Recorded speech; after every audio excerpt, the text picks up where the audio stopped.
Good morning, beloveds. In their efforts to make everything easier, Facebook has just made everything more interesting. Yeah, it's definitely more difficult. I now have to jump through several new hoops to do this, but you know what? Hey, I got it. And honestly, yesterday I woke up grumpy, so it was probably a good thing I couldn't do it in the morning anyway. So it is Friday morning, and it was my rest day, and I woke up, you know, well, apparently our power went out, and so my beloved husband, who gets up early and goes into work early on Friday, so that he can get off early so that he can go play a game with his friends, which I totally support, was resetting the clock, and he reset and turned on my alarm that I had turned off. So I'm just like, no, why is my alarm going off? It's just an hour, but I wanted that hour. So, and Foster is just 100% done with me today. He's just like, no, I am not getting out of bed. It is cold. I'm not doing this. He came in, sat on the thing. There's a heating pad right next to me. Wanted nothing to do with it. Oh, and now he's back. Are you going to come get on the heating pad now because I'm talking? And there he is. I figured he went back to bed because it was cold. And it is. It's a little chilly in here. All right. The weather just keeps doing... the weather's kind of doing this now. It's not even this. It's... So... in 10 years when I look back at this day and I'm going, what was I talking about on that? Okay. The weather. But it is January 27th. Our title is Problems of Eyesight. This is Craig Carter, and I'm like, let's see what he's got to say. Problems of eyesight. The first quote is, I have heard of thee by the hearing of the ear, but now mine eyes seeth thee. And that is Job 42:5. The second quote is, the person who clearly realizes their oneness with all good should have strong, clear eyesight. Science of Mind, page 230. Abnormal conditions of the eye are treated mentally as any physical disease is. For cataracts, know that in divine mind there is always a clarity of vision, and that whatever seems to veil your vision of God's world is eliminated. For problems of poor vision, treat to know that perfect seeing is a function of divine mind, and that healing comes as a result of singleness of attention to the spiritual wholeness surrounding us. The restoring of proper vision is the perfectly normal result of mental conviction based on the wholeness of life and its perfect functioning at every point. Age has nothing to do with the eternal and the changeless nature of God's life within us. And there is no spiritual reason for poor eyesight. There are many physical causes for eye problems, and a competent eye specialist can diagnose this and often render assistance. However, for one seeking a spiritual healing, it is a divine pattern of perfection that must be proclaimed, accepted, and permitted to function. I do now accept that God's life in me is perfect in every way. Each part of my body is some form, phase, or function of the divine mind.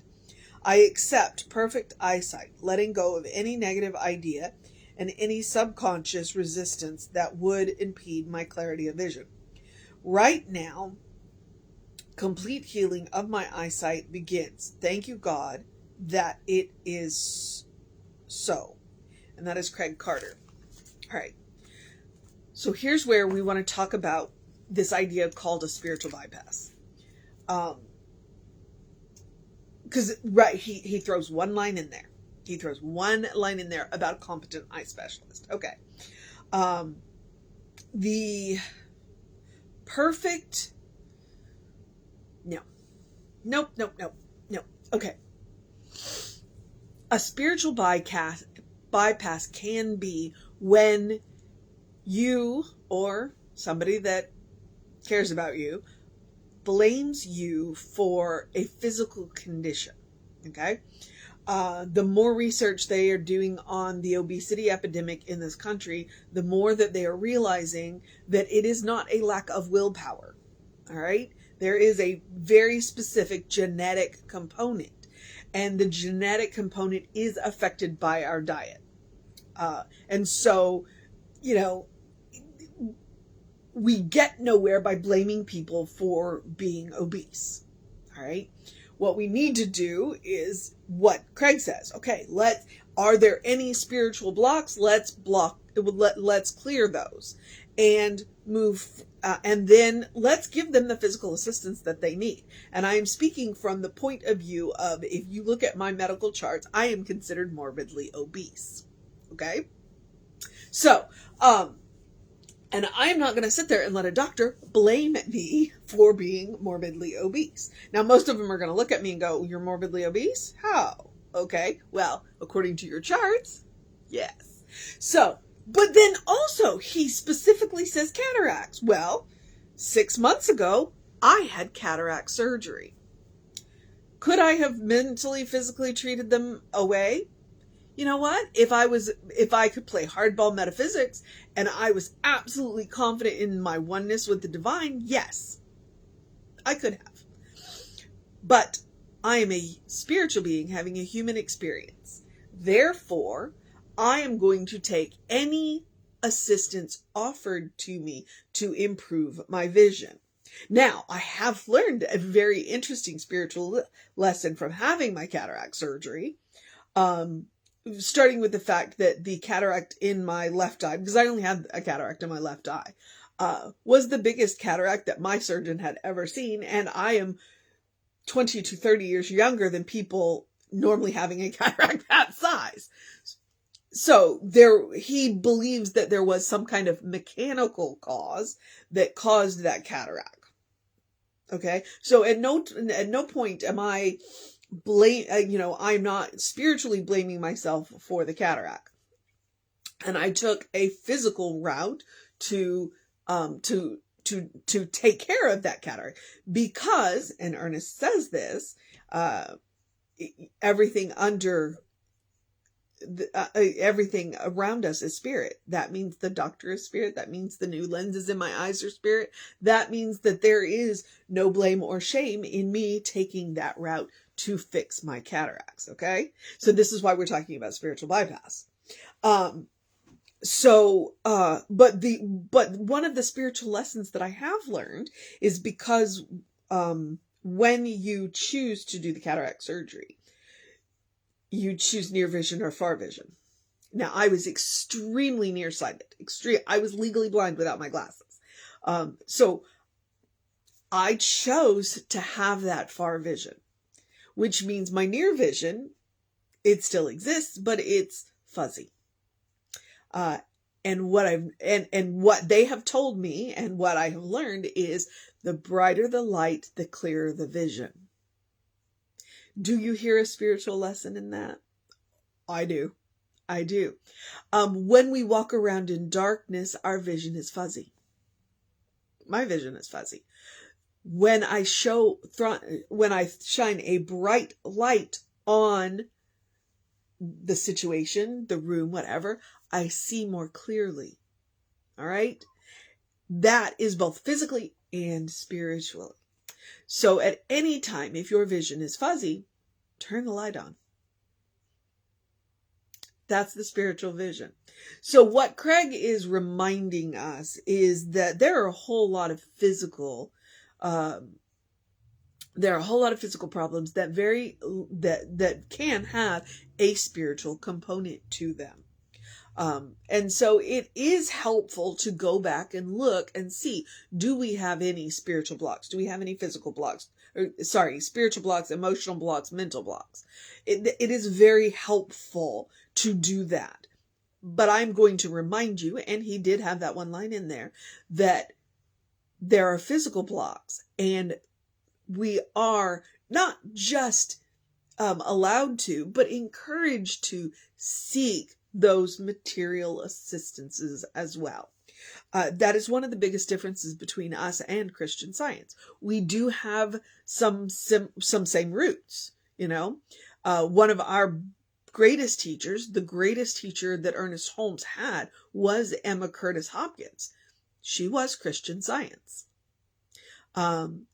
But we do believe in going to doctors. We believe in treating. We believe that science and spirituality can hold hands. And so we believe in doing both. So when you read treatments like problems of eyesight, where it says, oh, absolutely, you can treat it, please do not beat yourself up if the treatments don't seem to help. Because what they can do is they can open you up to the possibility that there are other ways to manifest what it is that you are looking for. In this case, eyesight. So I just wanted to get clear on that idea of a spiritual bypass. It's a fairly new one in our movement. But it's one that we need to talk about on a fairly regular basis, because what I would prefer to not see is there was somebody that went through practitioner training with me, and at one point chose not to renew their license because they were having vision difficulties, and they thought that if they couldn't treat themselves out of the vision difficulties that they were having, that they weren't worthy to be a practitioner. So that's why I'm on the level about the spiritual bypass. It's not just positive vibes only. It is, we live in a material world, and we make material choices, and material stuff happens. And what we want to do is make sure that our spiritual alignment, that we are aligned with the qualities of God, that we are doing that we do take care of our mental, physical, emotional, and spiritual selves in all of the ways that are possible. All of the ways that are possible. So, which is one of the reasons why we talk about that death is a healing. And it doesn't feel like it, but it is. And so we have that conversation. Now, do we have that conversation with somebody who has recently lost a loved one? Absolutely not. Absolutely not. But it is a conversation that we have on a regular basis to remind ourselves, so that when we find ourselves in that situation, we remember this. We remember this. So whatever else that you remember is that treatment is one avenue, but not the only avenue. All right. Okay. I think I got soapboxy today. So yeah, I can do that. I want to remind you that these were written before the 90s. So, more than 30 years have passed, and some of our attitudes have changed. And so I'm going to be clear about that. Now, that being said, I absolutely love his idea. I fully support, if you're working on your eyesight, please. And like I said, my spiritual truth from the cataract surgery is bright light. Bright light. I see better in bright light. And that goes for emotional, mental, physical, spiritual.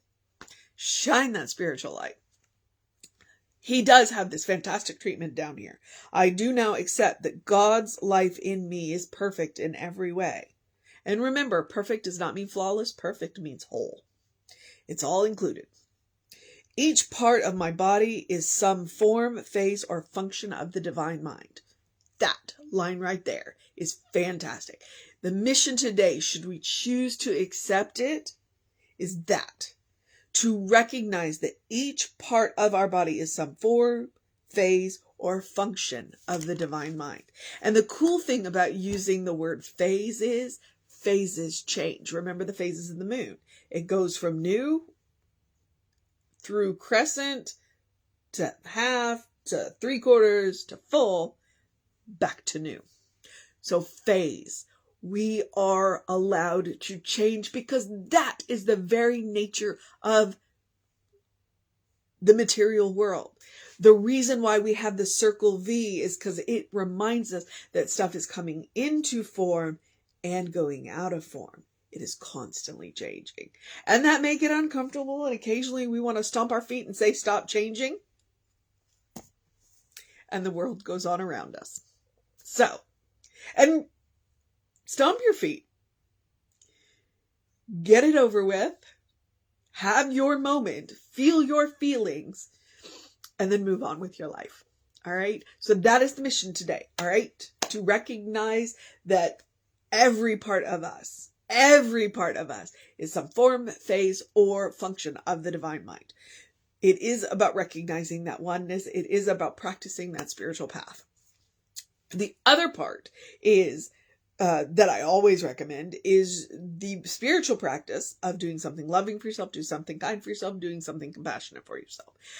And today is one of those days that I'm going to lean into that, because sometimes the most loving, kind, and compassionate thing you can do for yourself is to recognize that, hey, there's more than one path to what I want. Is it physical? Is it mental? Is it emotional? Is it spiritual? And here's the cool thing. I can use all 4 of those tools to get what I want. All right. The most loving, kind, and compassionate thing we can do for ourselves is accept ourselves as what we are. We are spiritual beings running around in a material vehicle. And the material vehicle needs care and feeding and rest. And occasionally to be taken to specialists in the care and feeding and rest of the body. Go to the doctor. Go to all of the doctors. And take their advice. Notice how I said take their advice. Because they don't know everything. You live in that body. So speak your truth when you go to the doctors. And, you know, get on with the business of living. I go back and forth on the blood pressure medicine. Do I enjoy taking blood pressure medicine? No. But is it necessary for the vehicle that I'm in? Yes. So I treat my high blood pressure all 4 ways. Physically, mentally, because I'm kind of a type A personality. Emotionally, because I'm a little high strung. Some days I'm a lot high strung. And spiritually, by knowing who I am. All right. So, love, kindness, compassion. Now, I encourage you to practice on yourself for a variety of reasons. 1, you are your own best test subject. You get immediate feedback on that love, kindness, and compassion. 2, I am definitely about creating a habit about self-care. Because that's what love, kindness, and compassion is. It is absolutely about self-care. You deserve your own love. You deserve your own kindness. You deserve your own kindness, compassion. You deserve it. Okay? You are a beloved child of God. You deserve it. But 3, have I already said the bit about habit? Here we go. I want you to create that habit because I call it a spiritual practice. It is a spiritual practice because in practicing this, you are meeting the source of your own being. You are finding the center of yourself, which is love, kindness, and compassion. That is what you are made of. Those are the qualities of God. But you are creating a path too. And as you create that path, practice makes permanent. So you are creating a first response so that no matter what happens, your first response will be love, kindness, and compassion. The difference between a reaction and a response is a moment of consciousness, a moment. And I say a moment instead of a minute because sometimes when we have practiced enough, the moment is a nanosecond. And sometimes when we've practiced a lot, the moment is 15 minutes. Take the time you need. Take the time you need. That is about being loving, kind, and compassionate. It is also about making room for joy. All right. My watchword this year is eat dessert first. Okay. It's a phrase. Eat dessert first. But what it means is don't save the good stuff. You know what? If you come home on a random Thursday night, I know it's Friday, a random Thursday night, and you decide to cook an amazing meal, get out the good china.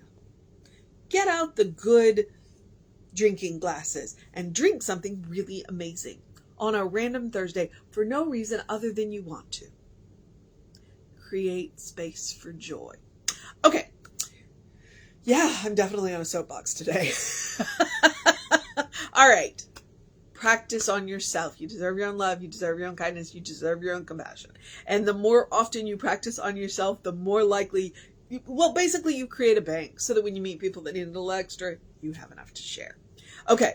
I do encourage you to do something to engage your mind and your body, unless today is your day of rest. And if so, please rest. Absolutely, it is very important to build in at least one rest day, if not more. I do encourage you to drink plenty of water. Hydration is super important. Your brain works better when it's hydrated. This whole material vehicle that we walk around in works better when it is hydrated. I do encourage you to get early in your day bright light. I talk about circadian rhythms, and I do that for a reason. It's science. You can look it up. It is about hormone rhythms and what have you. This body is a complex machine. And I do want you to do everything to take care of yourself. That includes the care and feeding of the material body. So the bright light early in your day resets those hormones. You'll have more energy during the day. You'll sleep better at night. It's science. You can look it up. And in the words of Ernest Holmes, and I say this every day because I really do love it. I really do love this quote. This is my Ernest Holmes quote. I probably, if you go to every Science of Mind practitioner, and I don't just mean the licensed practitioners, I don't just mean the ministers, and every Science of Mind practitioner who's been practicing this for a little bit, we all have a favorite Ernest Holmes quote. This is mine. Open the windows of your soul. Allow the breath of heaven to remind you, you do live in heaven right here, right now. It is all around us all the time. That last part may not be part of it. That's probably just me. But open the windows of your soul. And what does that look like? It looks like watching things like this. And there's a whole lot of people out there. David Bruner's on, Edward Viljoen is on. Go to YouTube, type in Science of Mind. A whole bunch of them will come up. Our YouTube channel is fantastic. So you can listen to stuff like this. It looks like reading Ernest Holmes. It looks like reading the Dalai Lama. It looks like reading Desmond Tutu. Pema Chon. Yeah, I can never pronounce her last name. Chon Thich Nhat Hanh.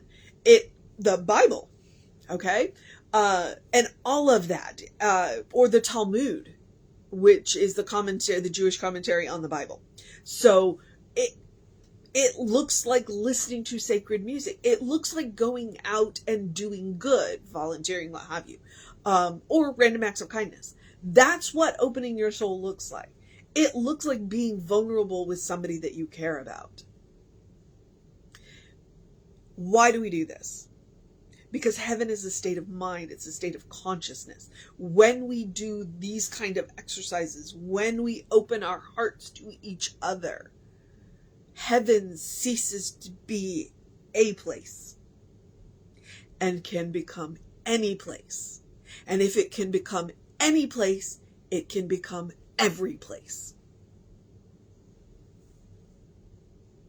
Practice. State of mind, consciousness, being aware. Opening our hearts and our minds. We come pre-installed with the Christ consciousness. The password to activate it is love. And, as always, lean back on Emma, look for the good and praise it. Okay. Oh. Wow. I'm just kind of today. I'm not sure what's going on. I get to go to I'm going to a different park tomorrow. Oh yeah. I'm going to be coming live to you from a new background. I have an appointment, so I'll be in my car. All right. So, yay. Just thinking out loud. Don't mind me. It occurred to me. I was like, oh yeah, no, I get to go do, yay. Okay. Social media. We are Creative Life Spiritual Center, Creative Life Spark. I am the Running Rev Ryan. Please check out the content.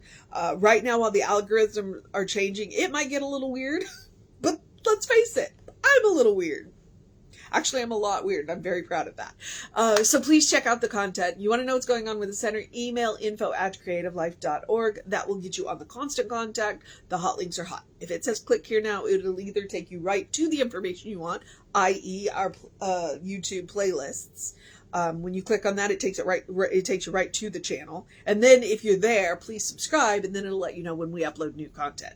And then also, or it'll take you to the person that'll help you get the information. So check that out. It's all good stuff. And have a great day, wondrous day, a fantastic day, a magical day, an enchanting day, a know who you are day, a wonder-filled day, an amazing day, a Friday, I get to get a haircut tomorrow, yay,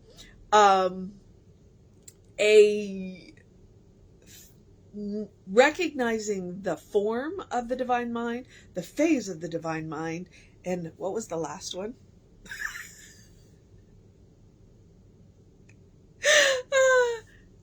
Know who you are. Have a good day, and if that is too much pressure, simply have a day, because you are enough just as you are. You are a beloved child of God. You are a brilliant light. You are a divine spark. You are spirit in motion. You are God in action. You are a godling, in whom God is well pleased and well represented. We live in grace, and it is a state that is granted and can't be taken away, no matter what any of the material experts say. All right? Have faith. Have faith. Practice your faith. All right, beloveds. Reverend David should be on around 5 p.m. with you. I will be back with you around 9 a.m. coming to you live from the car. And take care of yourself and know that you're loved. I will see you next time.